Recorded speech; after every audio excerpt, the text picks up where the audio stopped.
Graça e paz, meus irmãos. Boa noite. Como estamos? Nós estamos caminhando no livro de Romanos e tem sido as últimas pregações, pelo menos, o assunto tem sido duro. E hoje não vai ser diferente. A gente ainda está um pouco distante de chegar em um assunto um pouco mais palatável, um pouco mais agradável de nós ouvirmos. Mas é um assunto necessário, porque as Escrituras tratam assim. E a forma como é colocado, todo o que a gente viu até agora, do primeiro e segundo capítulo de Romanos, nos faz pensar, ou pelo menos me faz pensar em uma frase que um pregador diz, que ele fala que ele vai dar a pior verdade das Escrituras, a verdade mais terrível que poderia existir das Escrituras. E eu quero compartilhar essa verdade com vocês. A pior notícia das Escrituras é que Deus, Ele é bom. E aí você está falando assim, mas por que isso é algo terrível? Porque nós não somos bons. Isso deveria fazer a gente tremer. Como que um Deus bom, Ele vai lidar conosco se nós não somos assim? Então, Paulo, depois de fazer uma saudação ao povo a quem ele escrevia a carta no primeiro capítulo, ele começa a falar sobre o que é o Evangelho. Na verdade, ele fala que o Evangelho é o poder de Deus para a salvação. Ele não se envergonha do Evangelho, mas ele interrompe a fala dele. Ele não conclui, ele não vai além no que é o Evangelho. E ele abre um parêntese que ele vai fechar só no terceiro capítulo. E ele abre esse parêntese para dizer que absolutamente todo mundo está condenado. Em primeiro lugar, estão condenados os gentios, aqueles que não conhecem a lei, não tiveram acesso à lei. E eles estão condenados não porque a falta de acesso à lei fizesse com que eles não conhecessem quem é Deus. Ao contrário, eles sabem quem é Deus, porque Deus mesmo se manifestou. Isso Ele, o próprio Deus, garante isso. Então não tem desculpa nem para o índio da Amazônia ou a tribo na África que nunca ouviu falar. Deus se revelou a cada um deles. Mas depois ele vira a sua atenção para os judeus, para aqueles que de fato já tinham ouvido falar da lei. Ou, pelo menos o que a gente viu até agora, aqueles que se julgavam mais morais, digamos assim. Porque o final do capítulo 1, Paulo, ele vai dizer que as pessoas não só cometiam os pecados, elas aprovavam os pecados. Olha para o mundo de hoje.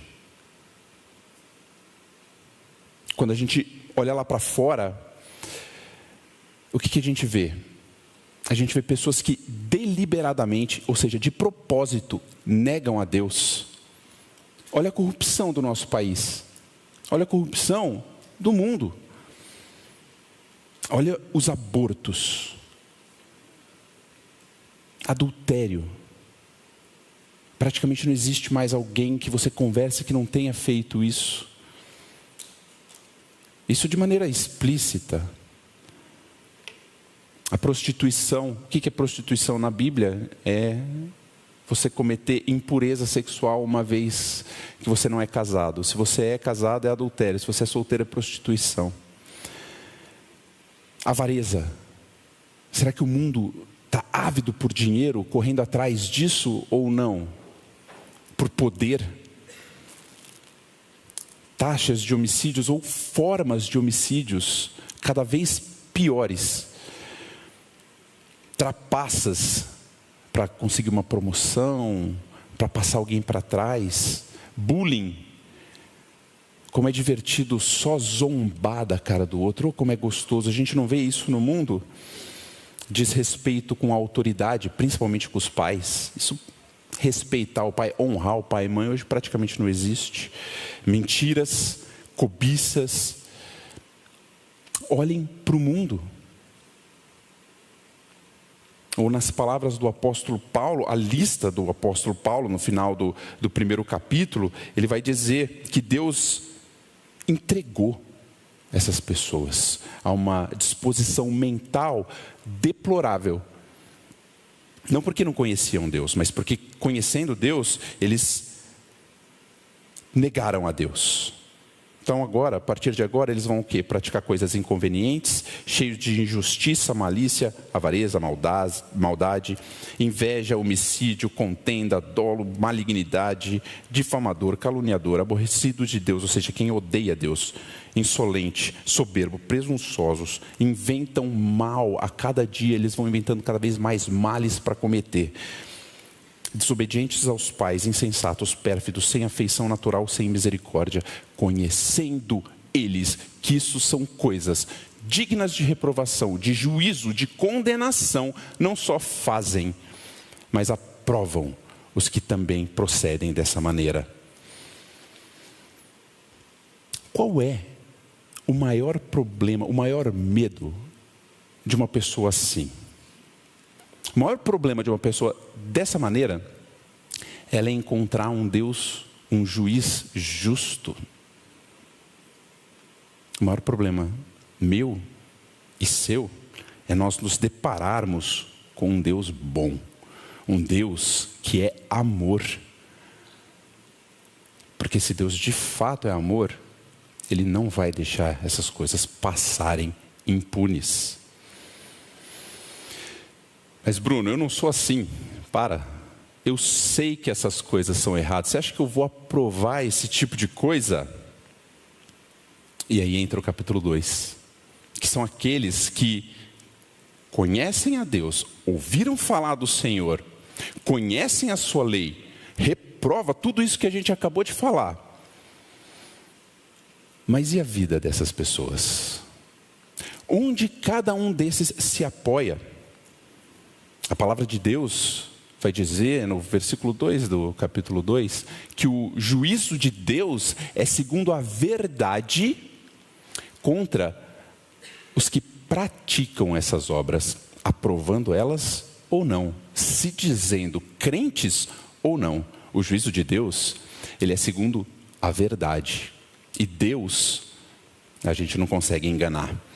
Então vamos entrar, depois desse contexto até um pouquinho grande, diretamente no próprio texto.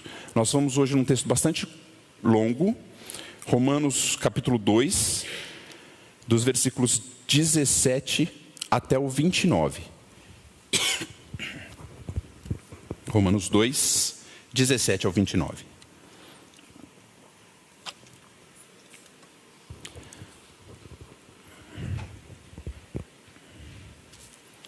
A palavra de Deus diz assim: se porém tu, que tens por sobrenome judeu, e repousas na lei, e te glorias em Deus, que conheces a sua vontade e aprovas as coisas excelentes, sendo instruído na lei, que estás persuadido de que és guia dos cegos, luz dos que se encontram em trevas, instrutor de ignorantes, mestre de crianças, tendo na lei a forma da sabedoria e da verdade, tu, pois, que ensinas a outrem, não te ensinas a ti mesmo? Tu, que pregas que não se deve furtar, furtas? Dizes que não se deve cometer adultério, e o cometes? Abominas os ídolos, e lhes roubas os templos? Tu, que te glorias na lei, desonras a Deus pela transgressão da lei? Pois como está escrito, o nome de Deus é blasfemado entre os gentios por vossa causa. Porque a circuncisão tem valor se praticardes a lei. Se és, porém, transgressor da lei, a tua circuncisão já se tornou incircuncisão. Se, pois, a incircuncisão observa os preceitos da lei, não será ela, porventura, considerada como circuncisão? E, se aquele que é incircunciso por natureza cumpre a lei, certamente ele te julgará a ti, que, não obstante a letra e a circuncisão, és transgressor da lei. Porque não é judeu quem o é apenas exteriormente, nem é circuncisão a que é somente na carne. Porém, judeu é aquele que o é interiormente, e circuncisão a que é do coração, no espírito, não segundo a letra, e cujo louvor não procede dos homens, mas de Deus. Pai, essa é a tua palavra. E o teu Espírito conhece cada um aqui. O teu Espírito conhece cada um de nós. O Senhor sonda cada um dos nossos corações, para dar a cada um segundo o nosso próprio proceder. Tenha misericórdia de nós, Pai, porque o Senhor me conhece, o Senhor conhece o meu coração. E mais do que eu mesmo, o Senhor sabe o quão digno da condenação e do juízo justo eu sou. Mas Deus, o Senhor, sendo rico em misericórdia por causa do muito amor com que o Senhor nos amou, o Senhor enviou o teu Filho. Que o teu Espírito abra o nosso entendimento para que a gente veja a Cristo, em nome de Jesus. Amém. Meus irmãos, esse texto ele é grande, ele está dividido em 2 grandes sessões. Cada uma dessas 2 sessões também está subdividida. Ele começa falando sobre aonde está a confiança dos judeus, onde os judeus repousavam. Mas repousar não no sentido de, eu vou descansar, vou dormir, vou tirar uma soneca. Não, repousar no sentido de onde eles firmavam a confiança dele. É no sentido de onde uma casa está repousada. Qual é o fundamento daquilo que eles creem? Ou o fundamento, onde eles de fato se apoiam. Mas depois, a palavra vai dizer que Paulo vai mostrar quem eles realmente eram. Uma coisa é onde eles se apoiavam, outra coisa é quem eles realmente eram. E aí, entrando na segunda etapa, ele vai falar do valor da circuncisão. Se ela tem de fato valor ou não. E, na verdade, ele vai começar esse argumento agora, e ele vai adentrar o capítulo 3 ainda falando dele. Mas no meio ali, ele vai falar sobre o que é ser um verdadeiro israelita, um verdadeiro judeu. Ou para nós hoje, o que é de fato ser um verdadeiro cristão?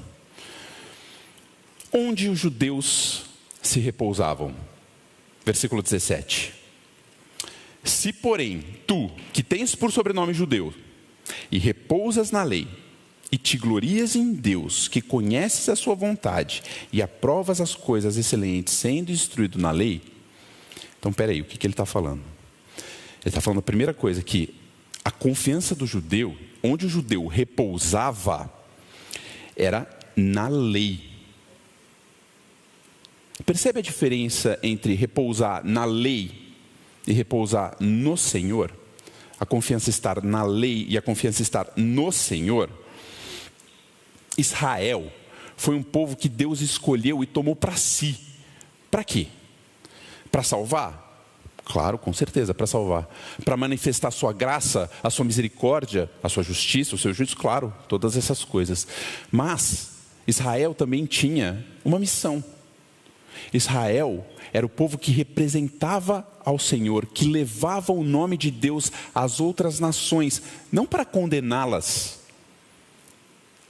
mas para pregar para elas, para ser luz do mundo. O Senhor, e o Diego trouxe o texto aqui de Isaías 65, o Senhor jamais rejeitou os outros povos. Ele chamava todos ao arrependimento. A promessa feita a Abraão é que ele seria pai de muitas nações. O pai de Israel já tinha essa promessa. Mas o que Israel fez com isso? Israel sentou em cima disso. Israel falou assim, não, eu sou o povo escolhido, o mérito é meu. E ao invés de ser os professores de toda a nação, o povo judeu, o povo israelita, ele se tornou o juiz. Ele se gloriou nele mesmo. Jeremias fala assim, se alguém for se gloriar em alguma coisa, glorie-se em Deus, não é? Se a gente olhar o versículo 17, aqui vai falar assim, eles se gloriam em Deus. Mas o versículo continua. E fala assim, eles se gloriam em Deus, não na pessoa de Deus, mas em conhecer a vontade de Deus, em aprovar as coisas excelentes. Eles se gloriam que eles são instruídos na lei. No fundo, eles estão gloriando em si mesmos. Então, quando nós vimos na semana passada que Paulo fala assim, vocês fazem exatamente a mesma coisa que os outros, não é só que eles cometiam os mesmos pecados, mas eles faziam as mesmas coisas que os gentios no sentido de mudar a glória do Deus incorruptível. Os gentios em semelhança das coisas corruptíveis, homens, quadrúpedes, répteis, e os judeus gloriavam-se a si mesmos. Qual é pior? Mudou a glória de Deus, mudou a glória de Deus. Tanto faz. Que mérito Israel tinha em si de ser o povo escolhido? O que Israel havia feito para ser escolhido por Deus? Por que eles pegaram para si então esse mérito? Por que se orgulhavam disso? E eu? O que eu fiz para merecer a salvação de Deus? Que mérito tenho eu em ser escolhido pelo Senhor? Onde eu me repouso? Onde está a minha confiança? Estou repousado em ser cristão? Conhecer a Bíblia? Eu discordo das coisas que o mundo aprova. Não, eu tenho uma igreja bíblica. Leio a palavra, eu sou um eleito do Senhor.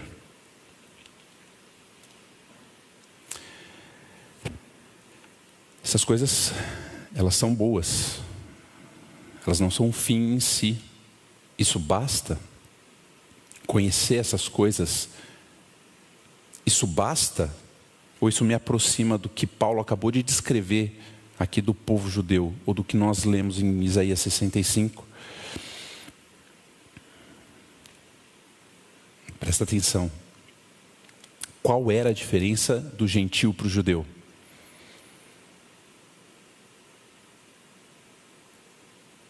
Qual é a diferença do gentio do primeiro capítulo para o judeu do segundo capítulo, mediante o texto que a gente acabou de ler? Só tem uma diferença. Que por conhecer a lei, eles reprovavam os pecados, mas eles não deixavam de fazer, eles não deixavam de cometer. Conhecer a lei, conhecer o Evangelho, concordar com ele, mas não viver de acordo, nós vamos enfrentar o justo juízo de Deus segundo a verdade, para prestar conta das nossas obras. Olha o que Israel pensava de si mesmo no versículo 19 e 20. Eles estavam persuadidos de que eles eram os guias dos cegos, a luz dos que se encontravam em trevas, instrutores de ignorantes, mestres de crianças. E olha o final desse versículo. Tendo na lei a forma da sabedoria e da verdade. O que está faltando nesses versículos que a gente acabou de ler? Só Deus. Só isso. O judeu achava que ele era o caminho para você conhecer a Deus. Ele achava que ele tinha a verdade. Ele achava que ele podia guiar alguém para a vida. Mas o mérito não estava neles. O mérito não estava neles. E assim, ele também não está em nós. Não é porque nós temos as Escrituras que nós vamos nos gloriar nisso. O pastor Glenn fala do Spurgeon, se eu não me engano, que fala que ele é um mendigo que achou o pão e fala para outro mendigo onde achou o pão. O fato de eu ter um pão na minha mão não me faz um padeiro. Eu sou um mendigo que achou o pão. Não vamos pensar de nós mais do que convém. E aí, eu vou além. Eu vou ser audacioso aqui. mas a palavra me permite. Não pensem mais da lei de Deus do que convém. Vocês já ouviram a expressão, a letra mata, mas o Espírito vivifica. É um trecho das Escrituras muito conhecido, muito distorcido, né? Não vamos estudar a Bíblia porque a letra mata. Não, tem que receber o pãozinho quentinho do céu. Aleluia, irmãos, né? Mas o que esse texto está falando? Vamos lá para 2 Coríntios 3, 4 a 6. 2 Coríntios 3, 4 a 6. Porque não, assim, logicamente pensando, quem está escrevendo as doutrinas dos apóstolos, quem está escrevendo as escrituras, não pode estar falando que aquilo que ele está escrevendo mata. Não faz sentido a pessoa estar escrevendo e falar assim, não lê o que eu estou escrevendo. 2 Coríntios 3, 4 e 6, olha o que diz. Por intermédio de Cristo que temos tal confiança em Deus. A confiança primeiro não está na lei, é por intermédio de Cristo e a nossa confiança está em Deus. Isso está claro. Não que por nós mesmos sejamos capazes de pensar alguma coisa como se partisse de nós. Pelo contrário, a nossa suficiência vem de Deus, o qual nos habilitou para sermos ministros de uma nova aliança. Há uma nova aliança, não da letra, não da lei que foi dada a Moisés, não do cumprimento de ordenanças, mas do Espírito. Porque a lei mata, mas o Espírito vivifica. No capítulo 3 de Romanos, a gente vai ver qual que é a função da lei. Nos versículos 19 e 20 diz, ela fala assim, a lei existe para que todo mundo cale a boca e seja indesculpável diante de Deus. Mas a lei não salva. Gálatas 3, a palavra vai dizer que se fosse promulgada uma lei que pudesse dar vida, a justiça seria procedente dessa lei, mas a lei não gera vida, mas ela gera morte. Não porque ela em si seja má, mas porque ela evidencia o pecado que há em nós. A lei, ela é boa, ela reflete o caráter de Deus. Mas nós não podemos dar um lugar a ela que nem Deus deu. E aí, a gente pode falar assim, não, mas Bruno, nós somos aqui, batistas, cara, a gente não é legalista, PIB. Vem com um papo de judaizante aqui não cola. Mas como que a gente consegue distorcer isso? Não é gostoso a gente estudar a teologia? Não é gostoso a gente conhecer as Escrituras? Não é gostoso nós mergulharmos e descobrirmos o conhecimento? Não é maravilhoso? E Jesus falou. Se eu não me engano, o Diego comentou isso semana passada. Jesus virou e falou, vocês examinam as Escrituras porque julgam ter nela a vida, mas elas testificam de mim. Elas não são as Escrituras que dão a vida eterna, sou eu. Elas falam de mim. E nós entramos em debates que vão levar a lugar nenhum, debates teológicos, infralapsariano, supralapsariano, e vai embora nessa conversa. E no final, o que sobrou? Quando você peneira tudo que vocês conversaram durante a semana, quando vocês foram comer um lanche com os amigos, peneirou, o que sobra? Sabe qual que é o resultado de uma teologia sem Cristo? Estudar por estudar, ter prazer no conhecimento, mas isso não apontar para Cristo. Os versículos 21 e 22.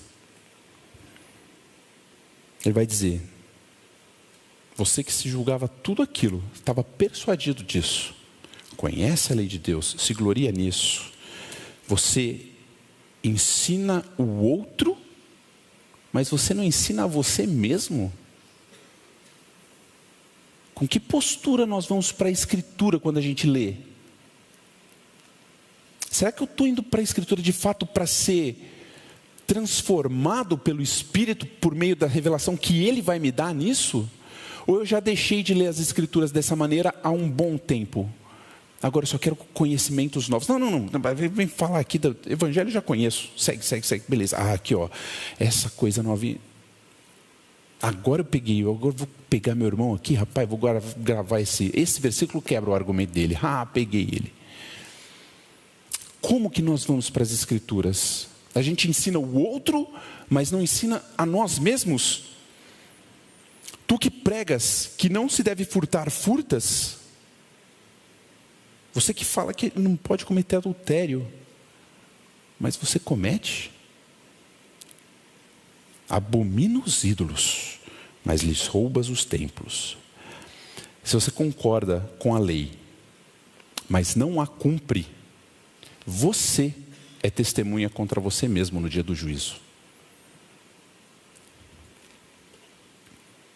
Como que nós seremos conhecidos? Como que os cristãos serão conhecidos? O que as Escrituras diz? O que o Senhor Jesus disse sobre nós? Que nós seríamos conhecidos pelo amor. Mas Paulo vai dizer que é um amor sem hipocrisia. Tá, Paulo, mas o que é um amor sem hipocrisia? Amor sem hipocrisia é o que se afasta do mal e se apega ao bem. Esse é o amor sem hipocrisia. Não é só reprovar o pecado, é deixar o pecado. E aqui eu vou parar de falar, os judeus faziam isso, porque eu já estou trazendo sempre para a gente, e eu não quero que a gente leia esse texto falando, rapaz, os judeus aqui eram complicados, esses judeus. Sabe, os fariseus, a gente sempre ouve fariseu, já fala assim, fariseu é complicado, né? Quando surgiram os fariseus? No período intertestamentário, entre o fim do Antigo Testamento e o início do Novo, teve a Guerra dos Macabeus. E o que acontecia naquela época é que os povos que vinham, eles helenizavam os judeus. O que é helenizar? Helenista é cultura grega. Então eles traziam a cultura grega para dentro dos judeus. E os judeus, muitos aceitaram, mas um grupo falou, não. Nós somos separados, nós não vamos nos misturar. E esse grupo separado se autodenominou separado, que é fariseu. Fariseu é o grupo separado, é o grupo que seria puro. O começo deles não é mau, mas olha como desvia. Olha quando você para de olhar as Escrituras e ver você, ela revelar quem você é, você começa a olhar para o outro, você cai exatamente aqui no que Paulo está dizendo. Se você, que tem por sobrenome cristão, vai para as Escrituras dessa maneira, vive a vida dessa maneira, você está ensinando os outros, mas não ensina você mesmo, tira a trave do teu olho antes de você olhar o cisco do olho do irmão. Aí vem no culto, fala assim, rapaz, talvez agora. Isso aí, cara, essa Maria precisava ouvir isso, hein? Nossa, rapaz, o João, se tivesse aqui, essa palavra ia ser para ele. Não você, João, outro João. Aí vem no culto, aí houve uma outra admoestação, uma palavra mais dura de um pastor, porque às vezes tem gente que gosta de uma palavra mais dura. Isso, eu sei, não, isso eu sei, é verdade. Amém, amém. Isso, falou bonito, pastor. Aleluia, glória a Deus. Fala a Deus, amém. Mas quem está no culto é você. Quem está aqui no culto hoje, quem está aqui nessa reunião hoje é você. Por algum motivo, o Senhor trouxe essa palavra hoje e você aqui hoje, assim como todos os dias. Você precisa ouvir isso. Você precisa mudar os seus caminhos. Você precisa voltar a Deus. Ou você acha que o pecado que Deus tanto odiava quando você era ímpio, agora que eu nasci de novo está tranquilo. Deus odiava o pecado, mas não, agora eu sou nascido de novo, ele aceita e vive a vida assim. Adão andava com Deus todos os dias. Adão tinha comunhão com Deus. E ele pecou uma vez. E todo o universo foi condenado. E a gente continua pecando e vivendo a nossa vida como se Deus não tivesse mudado quem nós somos. Talvez ele não tenha mudado. Tu que pregas que não se deve furtar, furtas. Ah, Bruno, eu não furto. Talvez furte. Talvez tenha alguém aqui que furta, mas a maioria, né? De novo, é tudo PIB. Mas aqui a gente é tudo top. Você já colou? Você já sonegou imposto? ChatGPT pode ser muito bom.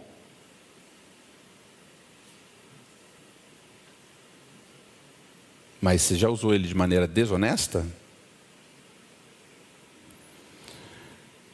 Você já, na hora de marcar o ponto no trabalho, marcou o ponto errado? Você já fez, vamos fazer o rachide, quanto que deu? Ah, deu tanto, que isso, tirar um pouquinho, meu ficar um pouquinho mais barato aqui, joga um pouquinho mais pro pessoal, ninguém vai nem reparar. Você já enrolou no trabalho? Rapaz, 5 minutos para eu ir embora. Se eu começar isso aqui agora, não, deixa quieto. Isso aqui. Tu que dizes que não deve cometer adultério, cometes adultério? E aí eu vou falar de adultério e prostituição, conforme eu defini no começo, conforme as escrituras definiram no começo. O mesmo ato, para quem é casado, é adultério, para quem é solteiro, a palavra chama de prostituição. E Jesus elevou isso, né? Olhar impuro. Nunca olhou com um olhar impuro, nunca teve um pensamento impuro, ou não teve.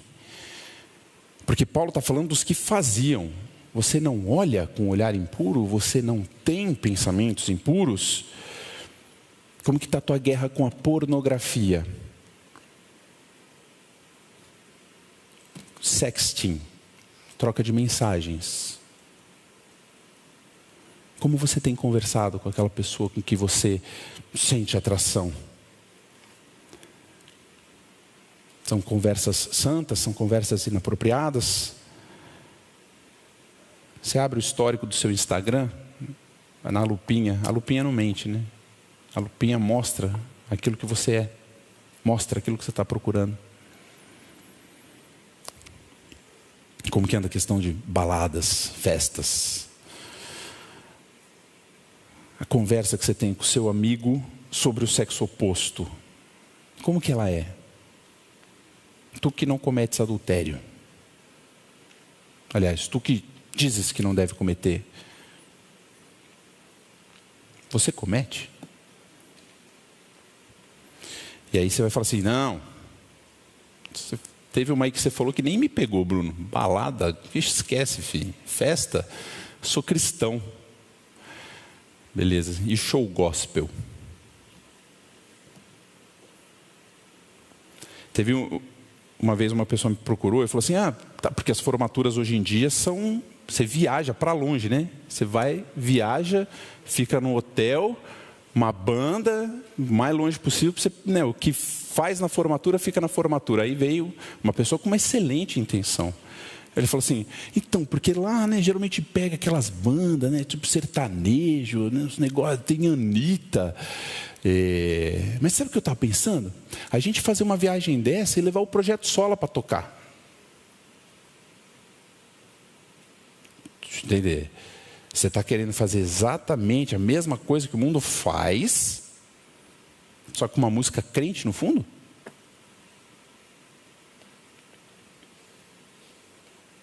Evento de show, pessoa nas costas pulando, viva Jesus!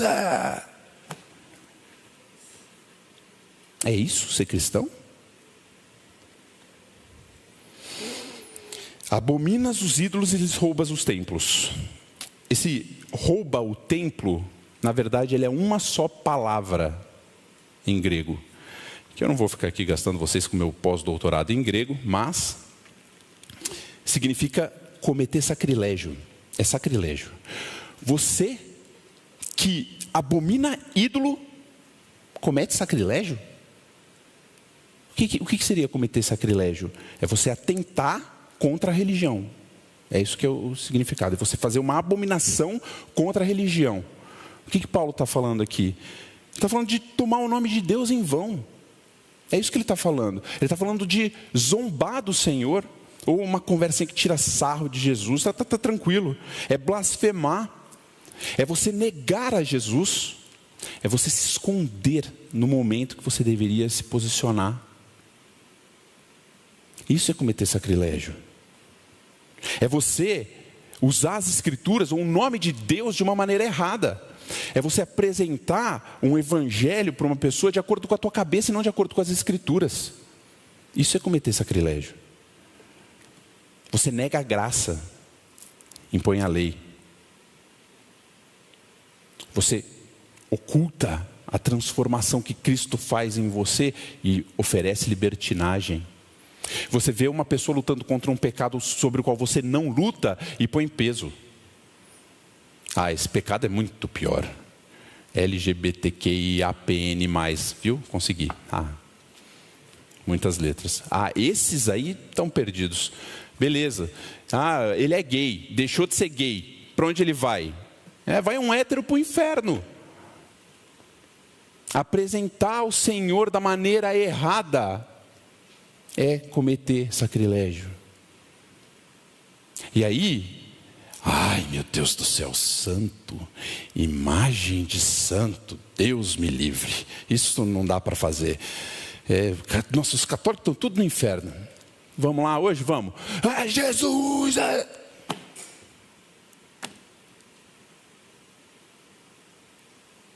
Misericórdia.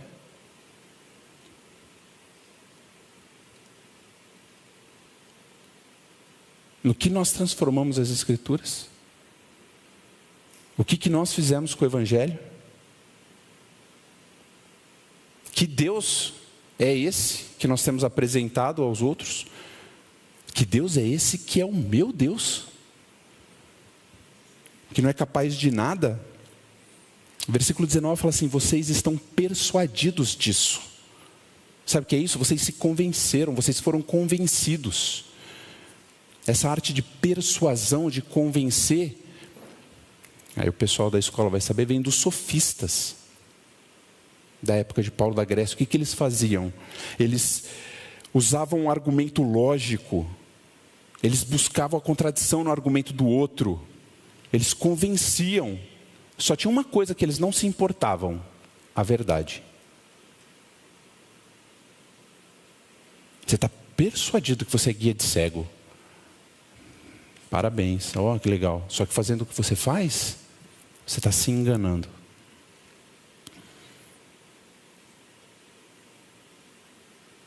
Versículo 23, resume. Em suma, enfim. Tu, que te glorias na lei, desonras a Deus pela transgressão da lei. Bruno, mas não é graça? Que palavra pesada, não é graça? Não são as minhas obras, não importa o que eu faço. Para salvação. Para salvação é fato. Mas o meu Deus, o Deus das Escrituras, Ele não para aí. A salvação é necessariamente a troca do coração, a troca de quem nós somos. Mateus 7, leiam. Eu estava anotado aqui, ele é muito grande, eu não vou ler. E eu até tentei, falei, vou separar um trechinho aqui, mas não deu. Aí eu coloquei ele inteiro. E eu vou ler. Vai dar 30 segundos, não vou desperdiçar. Mateus 7, versículo 15.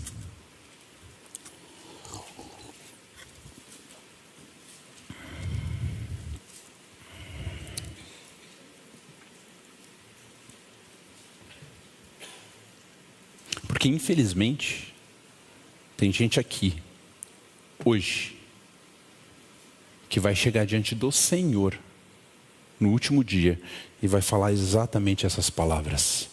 E vai ouvir exatamente essas palavras do Senhor. Acautelai-vos, versículo 15, acautelai-vos dos falsos profetas que vos apresentam disfarçado em ovelhas, mas por dentro são lobos roubadores.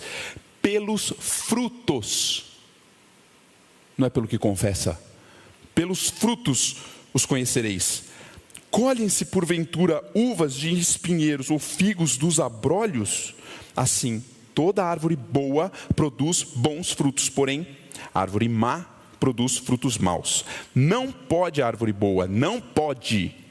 boa produzir frutos maus, nem a árvore má produzir frutos bons. Toda árvore que não produz bom fruto é cortada e lançada ao fogo. Assim, pois, pelos seus frutos os conhecereis. Nem todo o que me diz Senhor, Senhor entrará no reino dos céus, mas aquele que faz a vontade do meu Pai que está nos céus. Muitos naquele dia hão de dizer-me: Senhor, Senhor, porventura não temos nós profetizado em teu nome? E em teu nome não expelimos demônios? E em teu nome não fizemos muitos milagres? Então lhes direi explicitamente: nunca vos conheci. Apartai-vos de mim, os que praticais a iniquidade.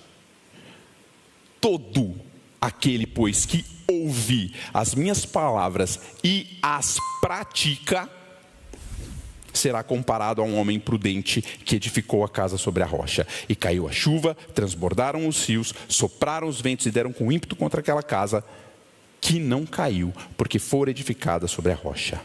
E todo aquele que ouve as palavras, mas não pratica, será comparado a um homem insensato que edificou a casa sobre a areia. Caiu a chuva, transbordaram os rios, sopraram os ventos e deram com ímpeto contra aquela casa, e ela desabou, sendo grande a sua ruína. Palavras de Jesus.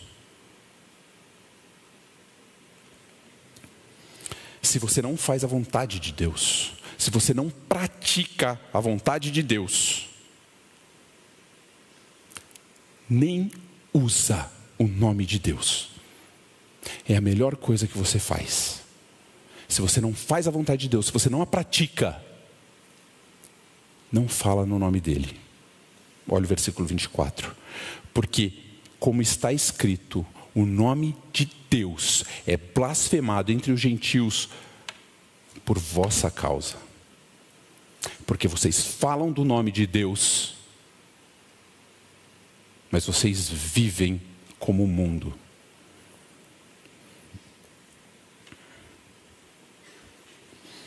O mundo não olha para os ateus e zombam de Deus.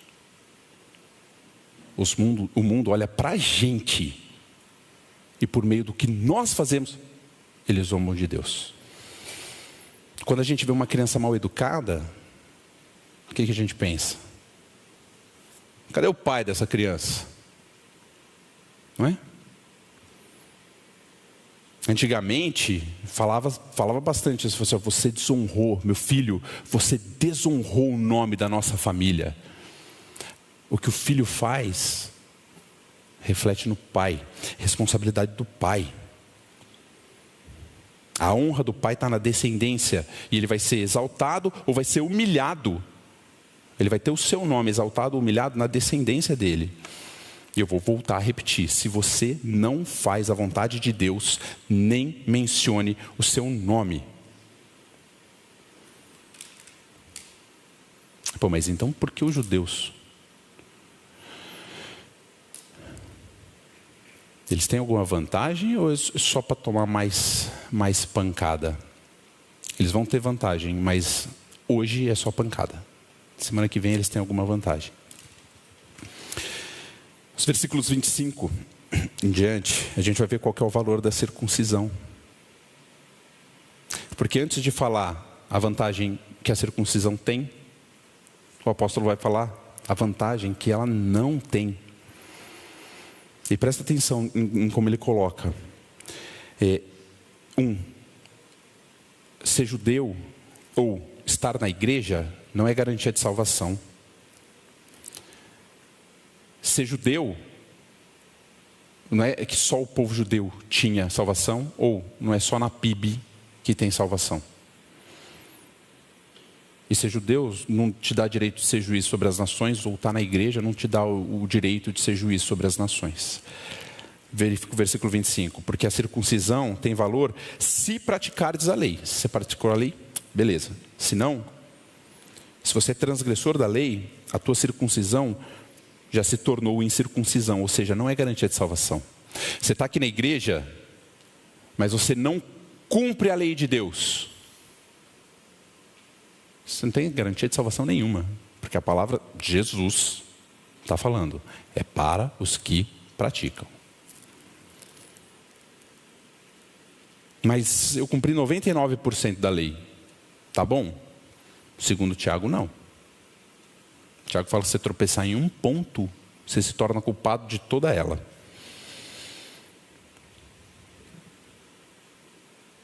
Quem jamais tropeçou em qualquer ponto? A circuncisão do Antigo Testamento, ela não era para salvar, ela era um sinal. Eles eram circuncidados para dizer assim, ó, vocês é um povo que eu vou vir para salvar. Vocês representam a morte da carne. Eu vou agir em vocês. Eu já tinha dado a lei. Aqui não está a salvação, ela aponta para aquilo. Então, batismo, estar na igreja, comunhão dos irmãos, aponta. É uma direção, ótimo.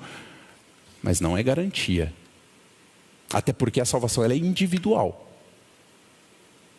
Ninguém consegue fazer nada para a tua salvação. Claro, a gente pode pregar o evangelho, mas ninguém consegue agir na tua salvação. Isso é Deus quem faz. Versículo 26. Não é garantia de exclusividade. Se, pois, a incircuncisão observa os preceitos da lei, não será ela, porventura, considerada como incircuncisão? Isso não deveria surpreender os judeus, até porque o Diego leu aqui, Isaías 65, a promessa era para todos. E aí, ó, Isaías 2, Gênesis 12, Salmo 86, Zacarias 2, Miqueias 4, Jeremias 16 e muitos outros textos vão dizer. A salvação ela era para os gentios. Mas os judeus, não. Ela é aqui, ela é exclusiva nossa. Só nós aqui da PIB temos uma mensagem, tá? Lá fora eles podem até tentar, mas não é igual, só a gente. Não. O Senhor tem os seus em tudo quanto é lugar. E o versículo 27.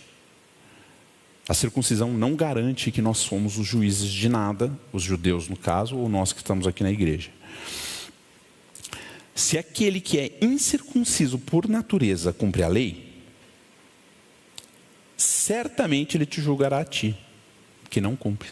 Então, peraí, inverteu. Quem vai julgar é o que cumpre a lei. Não são os judeus. Não é isso que eles estavam fazendo no começo, que eu falei? Em vez de ensinar aos povos, eles estavam julgando os povos. E aqui Paulo vai dizer assim, quem vai ser julgado serão vocês. Sabe por quê? Porque o outro, aquele que é de fora, cumpre a lei. A circuncisão, ela não é uma toga. Nós não estamos salvos trazendo agora para a gente, porque eu sou de uma família de crente. Minha família toda é crente, meu pai nasceu de novo, minha mãe nasceu de novo, e eles já eram nascidos de novo quando eu nasci.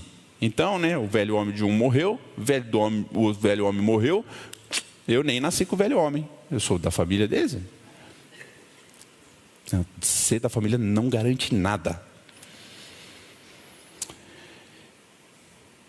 Você não está exclusivo aqui. Eu vou falar isso bem baixo. Corta da gravação. Mas existem arminianos salvos. Gente, o Senhor faz. Eu fiz brincadeira com o arminiano, mas é fato. O Senhor faz. O Senhor busca muçulmano em sonho. Agora, nós temos uma responsabilidade muito maior, porque a gente conhece, a gente tem acesso.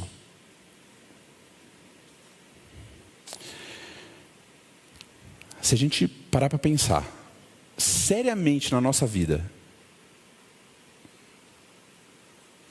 se essa mensagem fez você olhar para você de maneira séria, a gente está com um problema. Ela foi uma mensagem pesada, ela é desagradável. Ela põe algumas dúvidas nas nossas cabeças. Mas o apóstolo intentou assim. É necessário que essas dúvidas surjam, para que a gente não se confunda, não ache que a gente está salvo e está tranquilo e está indo de ar-condicionado para o inferno, está num trem que está de ar-condicionado para o inferno, vai chegar no inferno do mesmo jeito. Super confortável. Porque não é, versículo 28, judeu, e aqui nós vamos ver quem é o verdadeiro judeu e quem é o verdadeiro cristão. Não é judeu quem o é apenas exteriormente, nem é circuncisão o que é somente na carne. Porém, judeu é aquele que o é interiormente. E circuncisão aqui é do coração, no espírito, não segundo a letra. E cujo louvor não procede dos homens, mas de Deus. Olha o tamanho do nosso problema. Porque já era difícil quando era cumprir a lei. Isso já estava difícil. Agora, o problema ele aumenta. Agora está falando assim, não, é no coração. Não é só fazer. Tem que fazer. Mas não é só fazer. É o coração. Isso é impossível para o homem. E não é o externo, não é a circuncisão, é uma marca do judeu. Hoje a gente faz tatuagem da cruz. Coloca um colar, uma pulseira, camisa, gospel, e acha que isso não é nada. O que importa é o coração. E não tenham dúvida, o Senhor vai cobrar de cada um de nós, cada ação, cada palavra, cada pensamento.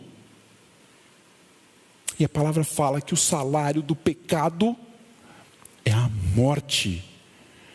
O Diego deu um exemplo semana passada. A mulher falou, não, diante de Deus, eu vou chegar lá diante de Deus. Eu falei assim, isso não te assusta?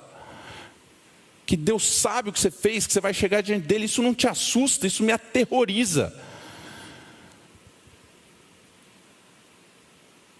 Mas Deus, sendo rico em misericórdia, olhando para esse povo que somos nós não adianta, nós somos o Romanos 2, o que está descrito aqui. A gente fala uma coisa e faz outra.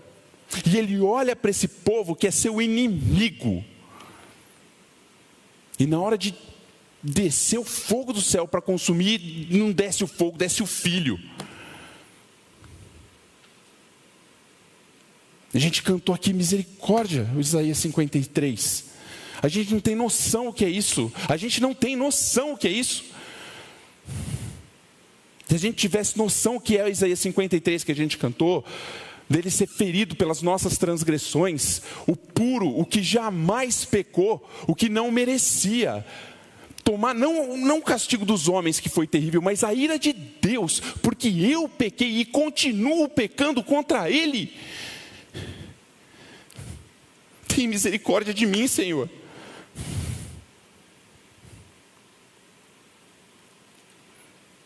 E eu falo com um deboche de pecado, tantas vezes, o pecado que condenou o Salvador, o Filho de Deus. Tem um desenho, chama Unanimation, uma música mostra o trono vazio, e aí vai afastando do trono vazio, e está o Filho do Homem em pé, andando cada vez mais longe do trono de glória, e o céu se fecha E a última coisa que você vê quando o céu se fecha nas trevas é a luz da glória do Senhor batendo, e a sombra do Filho do Homem projeta uma cruz. Porque você pecou.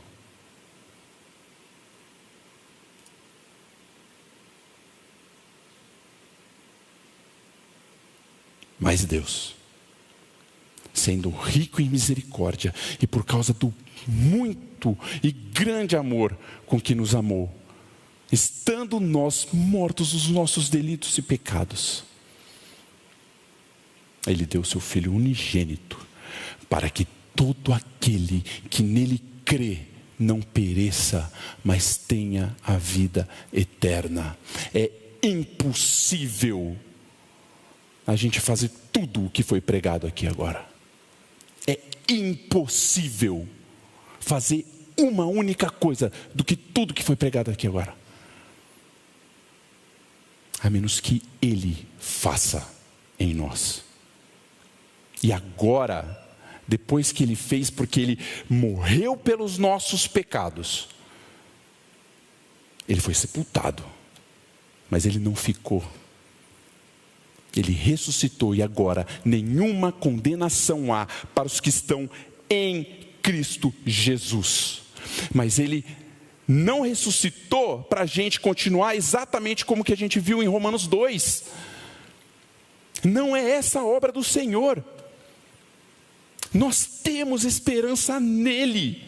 A obra dele é completa. Efésios 1, 4 e 5 vai falar que Ele nos escolheu nele, antes da fundação do mundo, para nós sermos inculpáveis, irrepreensíveis, santos diante do santo. Quem que pode chegar santo diante do santo dos santos? Nós podemos, porque Ele nos adotou como filhos. E se Ele nos adotou como filhos, Ele vai nos tratar como filhos. Se você está imerso no seu pecado e nada acontece, e você está indo de braçada, estou conseguindo trair aqui, estou conseguindo me prostituir aqui, não acontece nada, estou tranquilo. Muito provavelmente você está na descrição de Romanos 1. Deus entregou. Porque filho não fica sem correção, a menos que não seja filho, a menos que seja bastardo. Sabe por quê? Ele ama você, Ele ama a mim, mas não é por causa disso que Ele vai fazer.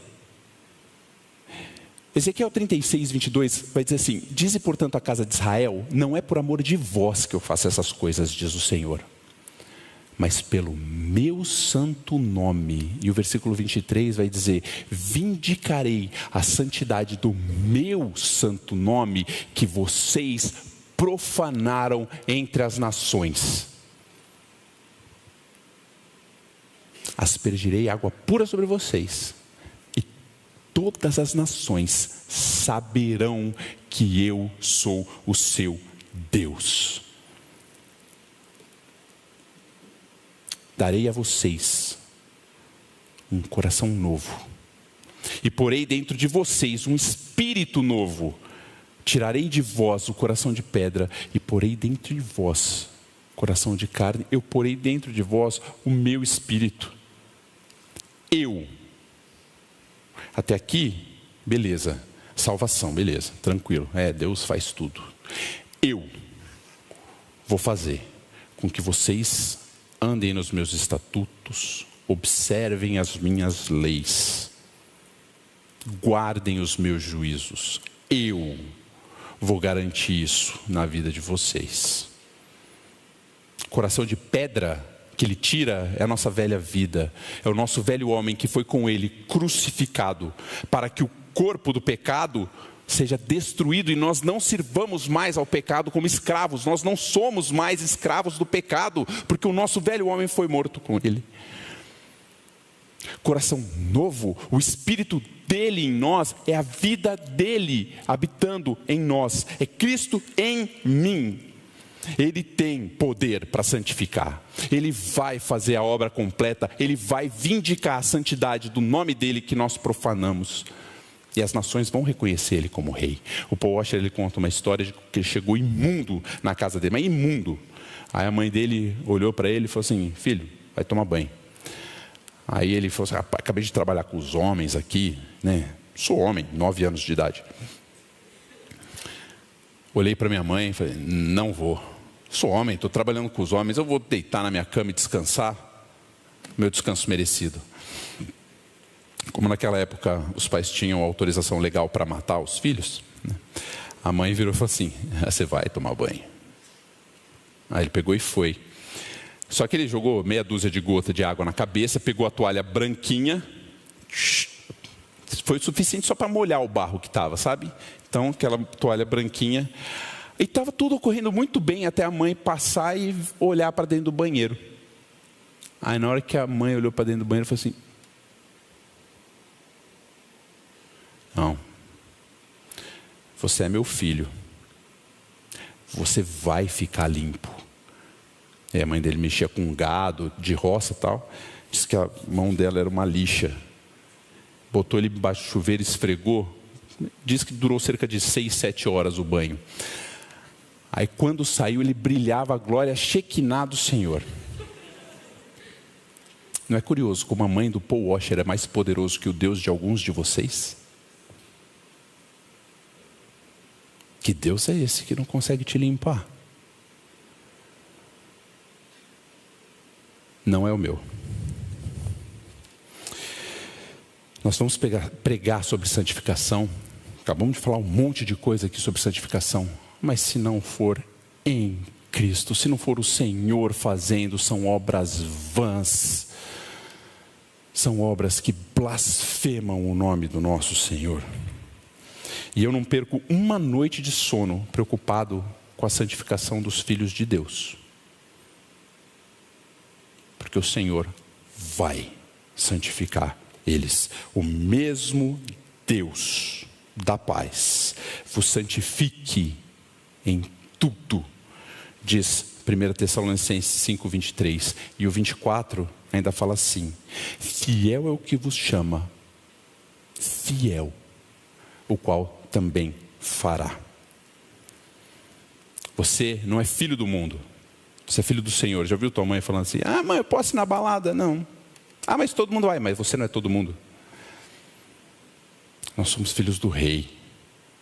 Ele vai fazer a obra. Mas eu quero deixar uma esperança. Eu quero deixar uma esperança,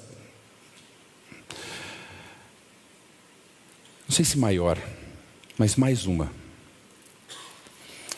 Porque nós vimos que não é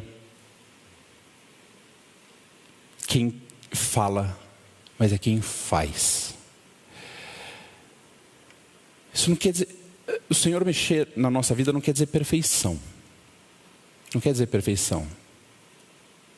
Mas Ele vai concluir a obra que Ele começou. Então, se você pensa: mas eu quero tudo o que o mundo quer, só que eu não vou fazer porque agora eu estou aterrorizado com a pregação, saiba que Deus não nos força, Ele muda a nossa vontade. Você vai deixar de ter esses desejos, Ele vai fazer isso na tua vida. Isso vai durar um tempo? Vai. A luta vai ser grande? Vai. A luta vai ser grande. Mas o fato de existir luta já mostra que você não está entregue. Corre para o trono da graça. 1 Tessalonicenses 1:9 vai dizer que a gente virou as costas dos nossos ídolos e se voltou para Deus. Mas em português não fica legal essa tradução. A palavra é: volte os olhos para Deus dos ídolos. Quando você olhar para Deus, você vai virar as costas para as outras coisas. Isso é se arrepender e crer no Evangelho, se arrepender dos seus pecados. Você não se arrepende dos seus pecados por base da tua força. Não que não vai ter luta, vai ter a luta e a luta vai ser grande. Mas é Ele quem vai fazer. Olha para Ele, fita os olhos em Cristo, não se desvia. Não é o que o autor de Hebreus fala, desvencilhando das coisas para trás. Ele fica dando tipo chute, soco, porque ele quer continuar olhando para Cristo. Mantenho meus olhos firmes em Cristo. Cristo em nós, a esperança da glória. E se o Filho de Deus vive em você,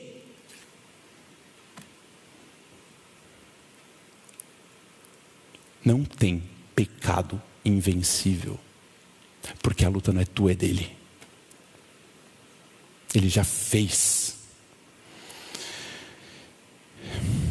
Meus irmãos, para terminar, para concluir, onde está a tua esperança? Onde você se repousa? Onde está o teu alicerce? Você sabe que você é um imerecedor do amor de Deus? Esse é o verdadeiro israelita. Esse é o verdadeiro judeu. Esse é o verdadeiro cristão. O que sabe que não merece. O que não repousa na sua própria capacidade, mas clama por Deus. E todo aquele que invocar o nome do Senhor será salvo. O verdadeiro cristão, judeu, israelita, é aquele cujas obras acompanham as falas. Não é alguém que apenas conhece e concorda com a lei. É aquele que não dá motivo para o nome do Senhor ser blasfemado, ainda que não seja perfeição. Pelo amor de Deus, não é isso que nós estamos falando. Mas quando errar, reconhecer e pedir perdão. Isso glorifica o nome do Senhor. Isso exalta o nome do Senhor. O cristão é aquele que sabe que conhecer o Evangelho e a Bíblia não é a garantia da salvação, não é uma exclusividade da nossa denominação e não nos transforma em juiz do mundo. Mas o verdadeiro cristão é aquele pelo qual Jesus morreu pelos seus pecados. É aquele que teve o seu coração trocado. O verdadeiro cristão é aquele que o velho homem foi crucificado e o Espírito de Deus agora vive nele. O Filho de Deus agora vive nele.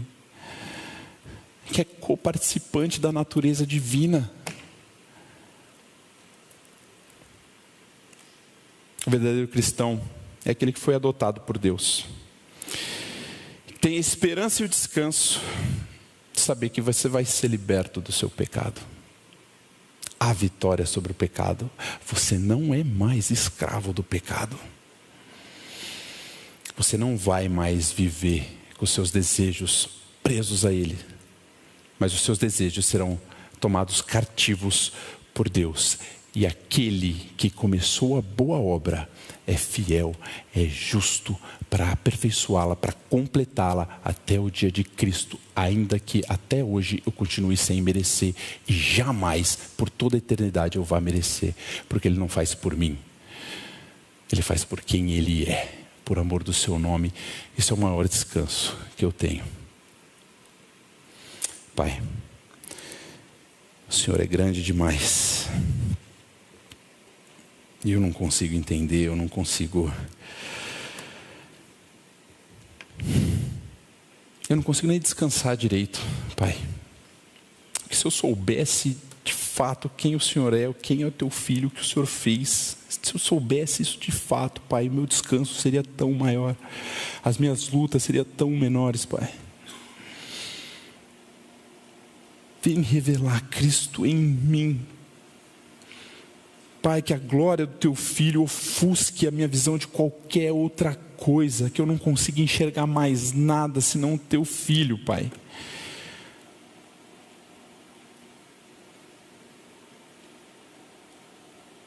Graças a Deus Graças a Deus pelo nosso Senhor e Salvador.